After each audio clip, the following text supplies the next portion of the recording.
deberíamos darla porque la pueden ver en internet, está buenísima. Entonces, qué linda Margarita. Para estudiar la embriología de datos, como ya lo aprendieron en primer año, si uno se sabe la anatomía, la embriología es un paseo. Y bueno, ya ustedes tuvieron clase de neuroanatomía, han tenido ya su primera clase, o sea, ya me imagino que esto estoy redundando, que es lo que vamos a estudiar. El sistema nervioso se clasifica en central y periférico. Estos son los órganos que forman el sistema nervioso central, estos son los órganos que forman el sistema nervioso periférico, además que me detenga en nombrarlo, pero vamos a tratar de ver de dónde se originan estos órganos que constituyen el sistema nervioso. ¿Qué vamos a desarrollar? Bueno, cómo se forma el tubo neural, qué cambios tiene ese tubo neural para dar origen tanto al sistema nervioso central y periférico, cómo se forman las células del sistema nervioso, y solamente vamos a estar brillando. ¿Sí? Cómo se desarrolla la médula espinal, que es el único que vamos a dar. Entonces, para empezar, ¿hay un grito o soy yo que estoy oyendo un grito? ¿Ah?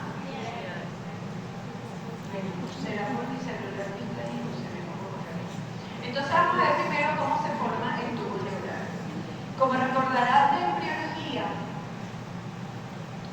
a la tercera semana de desarrollo embrionario comienza la formación a finales de la tercera semana de dos grandes aparatos del sistema. Y uno es el aparato cardiovascular, que embrión que no se desarrolla, el aparato cardiovascular está destinado a no continuar su desarrollo, si no lo hay, no sirve. Y lo otro es la aparición del sistema, del inicio del desarrollo del sistema nervioso. Yo siempre he dicho que es tan compleja la formación del sistema nervioso que tiene que comenzar bien temprano en el desarrollo embrionario para que después a los 12-13 años termine de madurar la mielinización y todo. O sea, que es bien largo el desarrollo intraembrionario y la terminal de madurar fuera de la identidad. Entonces, ¿cuándo comienza? Finales de la tercera semana. ¿Dónde comienza? Bueno, el inicio de que va a aparecer el sistema nervioso, como recuerdan, la tercera semana se caracteriza por la aparición de la línea primitiva, que una de sus consecuencias va a ser la formación de la notocorda inductora del sistema nervioso. El mecanismo es inducción. Ahora yo con tu dedo mágico. Es que esta cátedra de la anatomía está bien.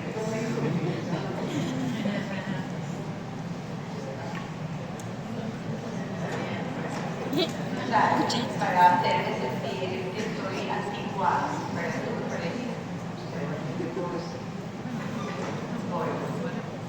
Aquí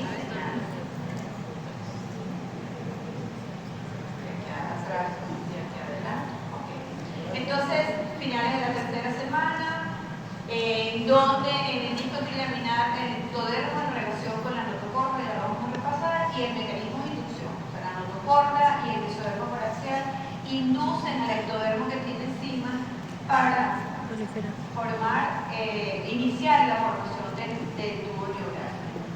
Entonces, aquí les pongo la línea primitiva, el signo del inicio de la tercera semana, y como consecuencia de la línea primitiva teníamos dos cosas. La primera, la gastrulación de ser un disco bilaminar a ser un disco trilaminar, y de la porción más anterior de la línea primitiva se formaba la notocorda.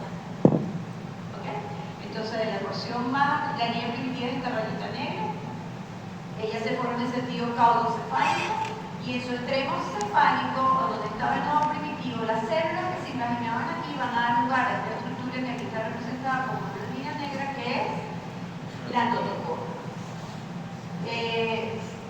Aquí lo hacemos a un corte transversal de evolución de la tercera semana, ectodermo, mesodermo rojito, endodermo amarillo, y esto que está aquí en la notocorda, es decir, es un corte de los 2 tercios anteriores de ese disco plenario. Todavía somos un disco, no nos hemos pegado. Bueno, esto me está ganando la neurona. ¿Okay? ¿Ah? No, yo sé, está bien. No, pero porque no lo he usado nunca.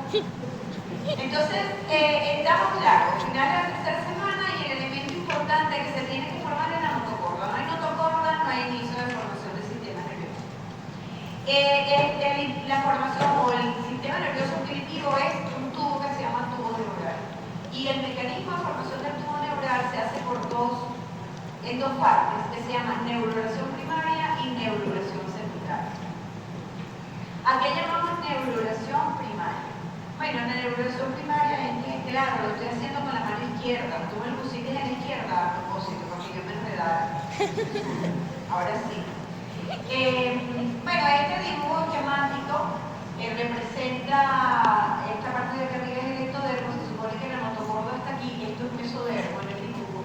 Y la notocorda induce a diferenciarse, la notocorda y el mesodermo parcial que tiene a los lados, induce ese ectodermo a diferenciarse. Y el proceso de diferenciación es que las células se empiezan a dividir y forman a manera de un epitelio pseudoestratificado más grueso. Al ser más grueso, cuando tú ves el embrioncito, eso se ve más distinto, de una función diferente. Entonces uno dice, hay una placa, un engrosamiento del ectodermo. En un segundo momento, bueno, entonces ese ectodermo que se diferenció, ya las células están comisionadas a algo. Las que están aquí en la parte de la... perdón, que le digo que no es. Las que están aquí, que están representadas moradito, representarían esas células que se van a convertir en verdaderamente tubo neural. Y las que están aquí en verdecito, que ya vamos a ver en dónde se ubica, van a formar una porción que va a dar lugar al sistema nervioso periférico que se llama cresta neural. Bueno, ¿cuál es el camino de este tubo para el proceso de neurulación? Bueno, inicialmente va a haber una invaginación de la porción media, dejará de llamarse placa neural para llamarse ahora canal neural, porque se une la porción media y se elevan sus bordes. Fíjense que la porción de los pliegues, estos bordes se llaman pliegues neurales, que tienen un color diferente, es lo que les dije que va a formar la cresta neural. A medida que va pasando, se aproxima y va a haber una triple fusión. Una primera fusión de las células moraditas entre sí para terminar de formar el tubo neural. Una fusión de las células verdecitas que eran las de los pliegues neurales para formar la cresta neural. Y luego el ectodermo termina de fusionarse y cierra por completo la espalda. Esto está viendo el individuo por aquí arriba y esta es la porción dorsal de ese petículo. Y en ese momento es claro. Todavía no, parece que nos empezamos a plegar en la cuarta semana. Creo que tengo un dibujito donde se ve. Bueno, esto es para que vean la triple fusión que ocurre de las células del neuroectodermo para formar el tubo neural, de las células de los pliegues neurales para formar la cresta neural y el ectodermo entre sí se fusiona para terminar de cerrar por detrás y completar de formar el ectodermo de superficie. En este otro esquema lo vemos aquí. Entonces la notocorda induciendo al ectodermo, placa neural, canal neural, tubo neural. Y la consecuencia de todo esto es formar un tubo que forma el sistema nervioso central y una placa de células que estaban en la cresta que forman la cresta. En la cresta de esa placa que forman la cresta neural. Aquí el esquema que pone aquí, que acuérdense que ya entrada la cuarta semana comenzamos a plegar, ¿no? Se están mezclando las dos imágenes. ¿Cómo se llama? No solamente formando el tubo, sino cuando se pliega para que vean la posición, ¿no? Este es el dorso del feto, entonces queda completo, esto es cavidad, este es el dorso, el amarillito del feto, y se cerró por completo, ¿ok? Inicialmente cuando uno lee dos o tres ediciones atrás del Lachman, te dice que había solo punto de cierre y partía de lo que era el futuro cuello de ese embrión hacia la porción cefálica y hacia la porción bronquial. En ese cierre quedaban dos orificios que comunicaban con el saco amniótico que se llamaban neuroporo anterior y neuroporo posterior. Todo eso sigue siendo verdad, pero ahora se habla de que existen más puntos de cierre, no solamente ese punto medio original que se nombraba antes, que comenzaba en la porción cefálica y iba en sentido cefálico y en sentido caudal, sino que hay otros puntos que aquí se los pongo que, describiendo eso, explica muchas de las patologías de los defectos del tubo neural. O sea, esto viene como consecuencia de que no se entendía porque había unos tipos de defectos del tubo neural si el cierre era solamente en ese sentido. Entonces ahora, explicándolo con estas diferentes vías de cierre, al final siempre termina habiendo un neuroporo anterior y uno posterior, que son uno cierra en la semana 20, otro en la semana 25, y termina por cerrarse el tubo y termina uno teniendo su tubo neural completo. Existe una neurulación secundaria. Si lee el Lachman de hace la penúltima edición, ni siquiera lo nombra. El Lachman de ahorita sí habla de esta neurulación secundaria. ¿Qué es lo que trata de explicar? Que por la neurulación primaria se forma toda esta porción del tubo neural, pero la porción distal del tubo neural no se explicaba su formación. Entonces, ¿en qué consiste ella? Consiste en que en esa porción distal del embrión, que es puro mesénquima, va a haber una condensación mesenquimal. Acuérdense que el sistema nervioso es ectodérmico y yo estoy haciendo aquí mesénquima. Pues este mesénquima que se condensa va a formar como un cordón, va a hacer una transformación, lo que se llama en histología mesénquimo epitelial. Las células inicialmente que eran totalmente alargadas, sin formas geométricas, se van a transformar en células con características ectodérmicas. Y una vez que lo hacen, en el centro de esa condensación comienza a aparecer un proceso de apoptosis y se canaliza, y entonces se continúa, una vez que se canaliza, se continúa esta porción distal que se captó con el resto del tubo neural, y así se termina de completar. ¿Qué se forma del tubo neural que trae esta neurulación secundaria? Sus derivados son tres: el cono neural, que es la última parte de la médula espinal; el ventrículo terminal, que es un ventrículo que termina por desaparecer, lo tienen los niños al nacer, pero que en líneas generales desaparece, y si no desaparece no pasa nada, lo puedes tener. Y el filum terminal, que recuerden que el filum terminal es la vía madre que se adelgaza y se adhiere o se pega a la primera vértebra basal. ¿Okay? Ok, entonces tenemos que para formar el tubo neural dos mecanismos: neurulación primaria y neurulación secundaria.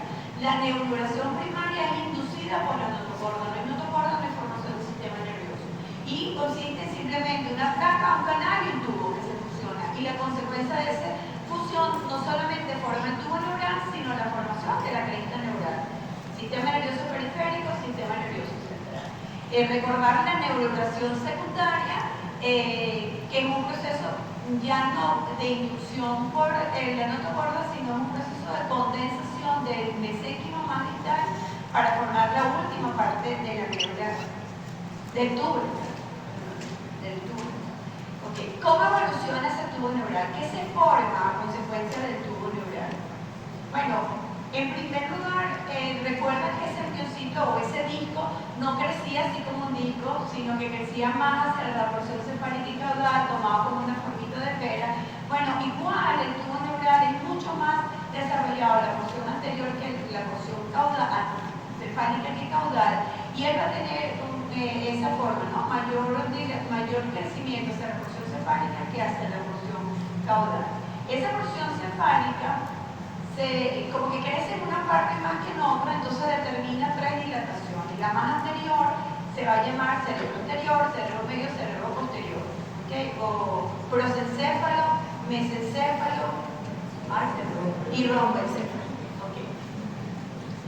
Esto es en el embrión antes de la cuarta semana, que todavía no nos hemos plegado.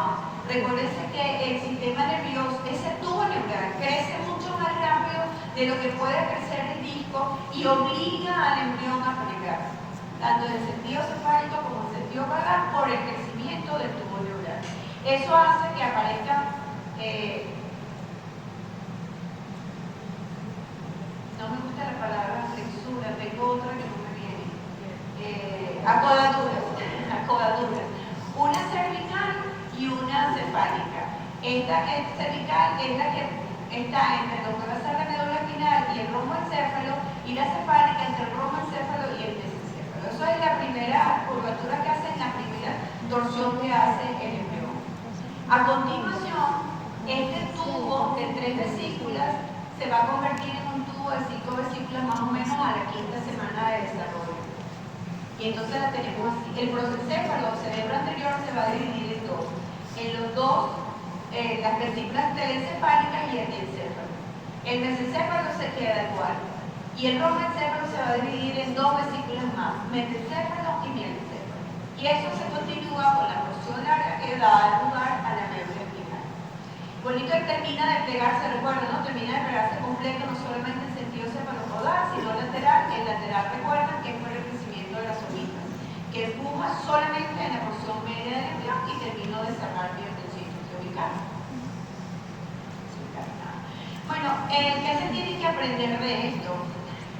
Eso era complicado, pero bueno, esto es el dibujo esquemático, en que se convirtió el tubo neural de 3 vesículas a un tubo neural de 5 vesículas. Entonces la anterior, telencéfalo y encéfalo, la media no se divide y luego el romencéfalo que se divide en dos.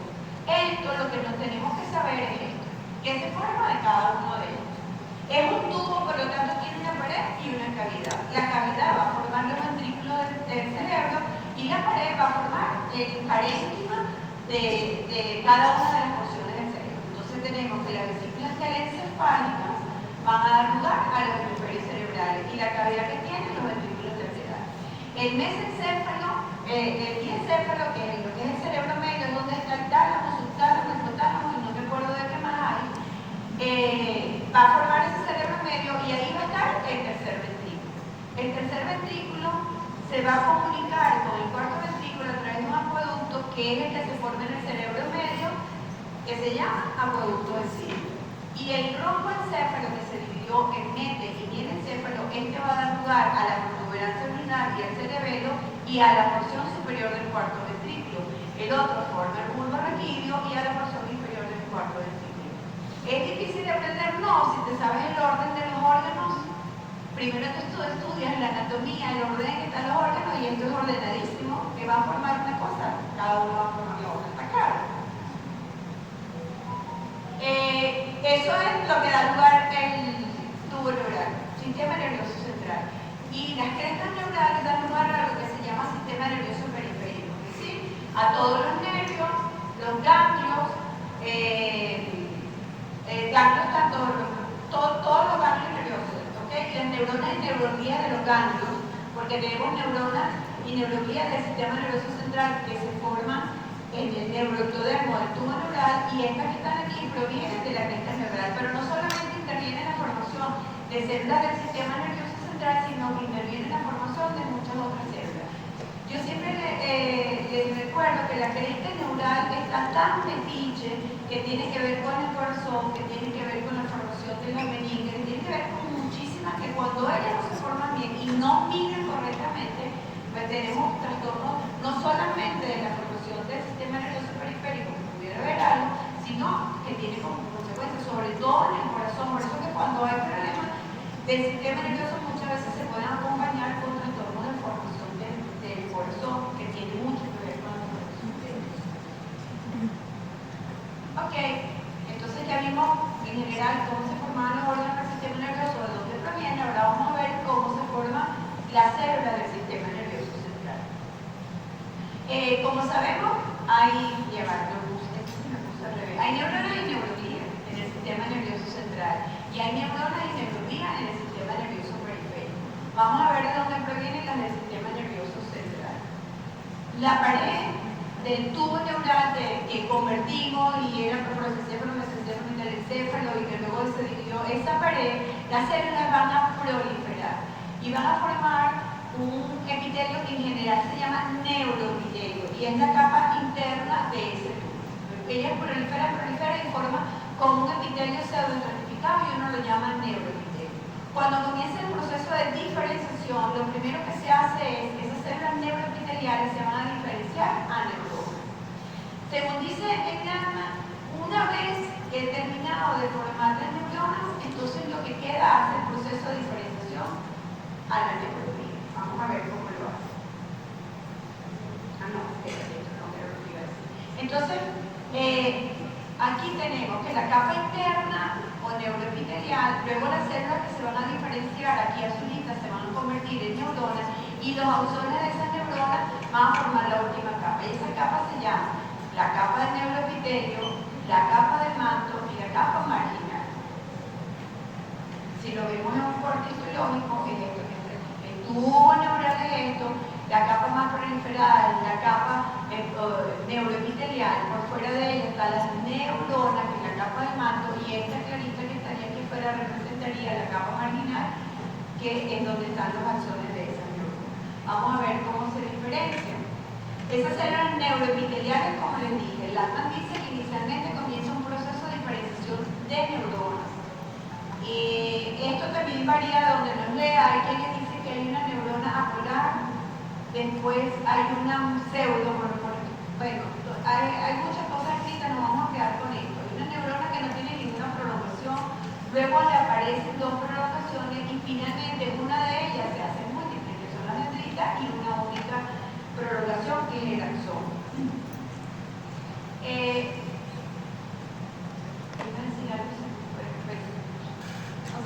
Esta es la forma de diferenciarse las neuronas, ¿okay? Y esas neuronas llevarán diferenciación de neuronas motoras o neuronas sensitivas dependiendo del lugar donde estén. Una vez que se ha hecho eso, el neuroepitelio se diferencia en glioblastos. Los glioblastos son los que van a llevar el proceso de diferenciación de la neuroglía del sistema nervioso central. Y uno será astroblastos, que se dividen en dos, en protoplasmáticos y fibrosos, y los otros serán los oligodendroblastos, que van a dar lugar a los oligodendrocitos. Hay una tercera célula de la neuroglía del sistema nervioso central, que es la microglía, que como ustedes recordarán, no tiene origen neuroectodérmico, sino que son células del sistema fagocitomonuclear que se forman en la médula ósea y que viajan cuando el sistema nervioso es irrigado, llegan, atraviesan a través de los vasos y se convierten en una célula fagocítica como la del hígado, como la de los pulmones, y de la misma manera, y que es la que se denomina microglía, que es la célula de defensa con actividad macrofágica dentro del sistema nervioso central. Bueno, aquí en el resumen.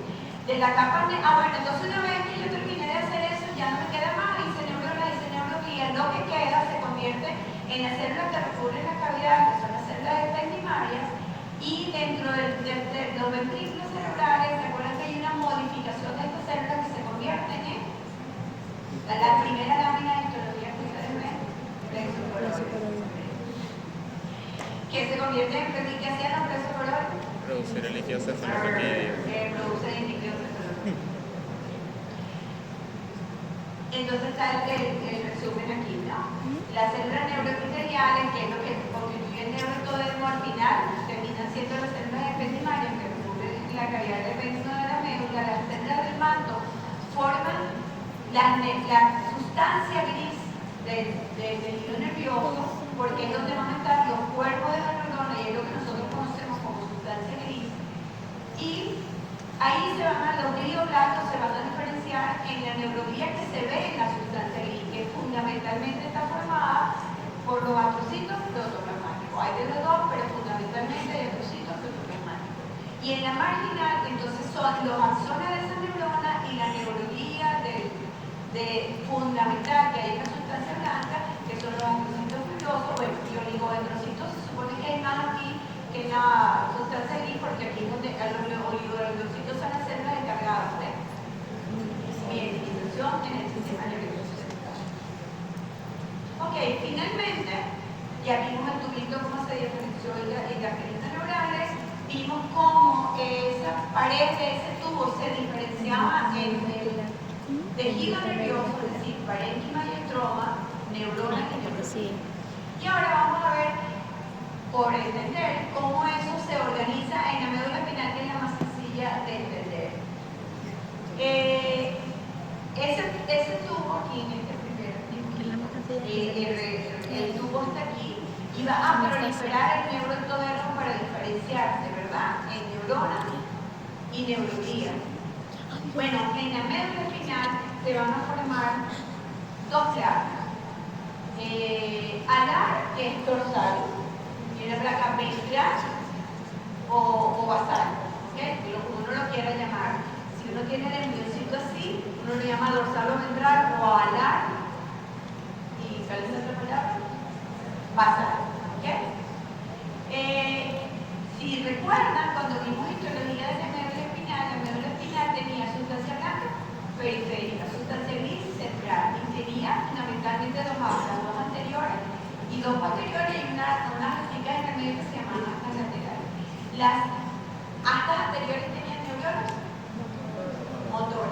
las astas posteriores era la entrada sensitiva de la médula. Bueno, esa es la diferenciación que va a llevar. La diferenciación de la proliferación, las células que se van a diferenciar aquí en las astas anteriores van a ser motoras, en las astas posteriores una entrada sensitiva. Fíjense que yo no digo que ahí se vean cuerpos de neuronas, por ahí entra la sensibilidad a la médula espinal. Y se forman unas astas laterales que tienen que ver con el sistema neurovegetativo. Y eso es el proceso de diferenciación que hace. Los cuerpos de las neuronas se quedan aquí, los axones salen y por eso uno tiene sustancia gris central y sustancia blanca periférica. Creo que tengo otro dibujito más bonito del ACMA, donde entonces pone cuáles son las placas basales. Vamos a poner aquí. Este es el alar o dorsal y este es la basal o ventral. Yo me lo sé así porque alar o dorsal es adentro y basal o ventral es la vencedora veruliana. Uno tiene que buscarse una mnemotecnia para acordarse de las cosas y yo me lo recuerdo de esa manera. Y entonces fíjate, alar o dorsal, los adicos son muy sensibles, entonces sensitivos. Y basal o ventral, la vencedora bolivariana de los motores, dime tú si no. No se me olvida, o sea, y es un enredo de palabras, uno tiene que buscar una forma de acordarse.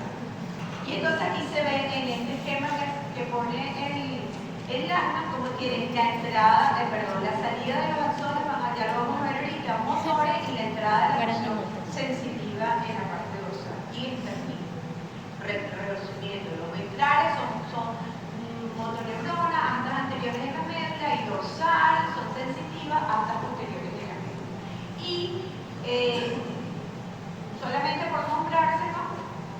¿Cómo se organiza esta médula espinal con el sistema nervioso periférico? Y es a través de la formación de los nervios raquídeos, ¿cierto? Los nervios raquídeos, que ya lo deben haber o lo recordarán, se forman con la reunión de las prolongaciones ventrales o las raíces ventrales y dorsales que salen o entran en la médula espinal.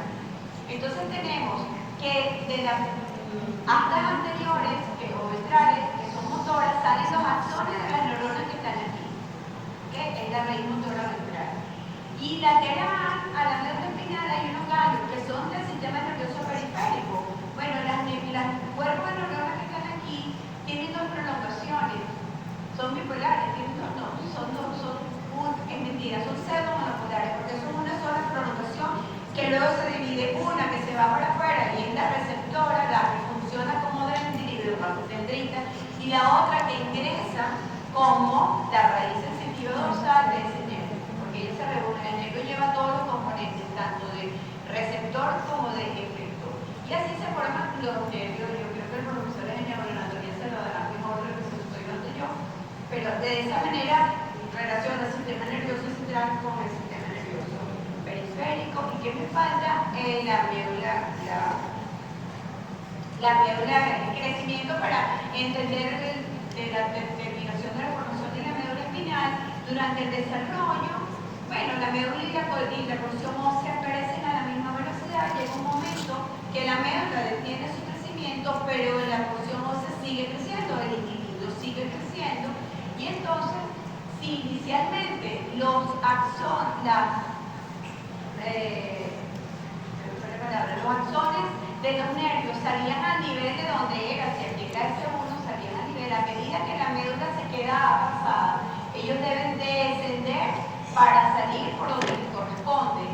Si está arriba el L2, yo tengo que bajar hasta el L2 para poder salir por el orificio que me corresponde salir. Eso hace, ¿se acuerdan que les había dicho que había una porción, estos azulitos que pintamos aquí, la vía madre es la capa más interna del sistema, que cubre al órgano del sistema nervioso central? Ella se fusiona y forma como un cordoncito que va hasta aquí, hasta la primera vértebra sacra, que quedamos que era el fin terminal. Pues como bajan muchísimos axones ahí, ese fin terminal, con ese poco axones le dan qué nombre a eso ahí. Esa misma. Entonces esto es importante para quién, para el anestesiólogo o el que vaya a usar las médulas para obtener líquido cefalorraquídeo o para poner un anestésico. Debe saber dónde termina la médula espinal para que no la apoye, porque si la apoya no servimos. Entonces, usualmente al nacimiento llega L3, pues, probablemente un adulto ya está entre L1 y L2, por lo tanto, si uno no quiere pullar a la médula espinal, pues tiene que irse por debajo de L3 para que no le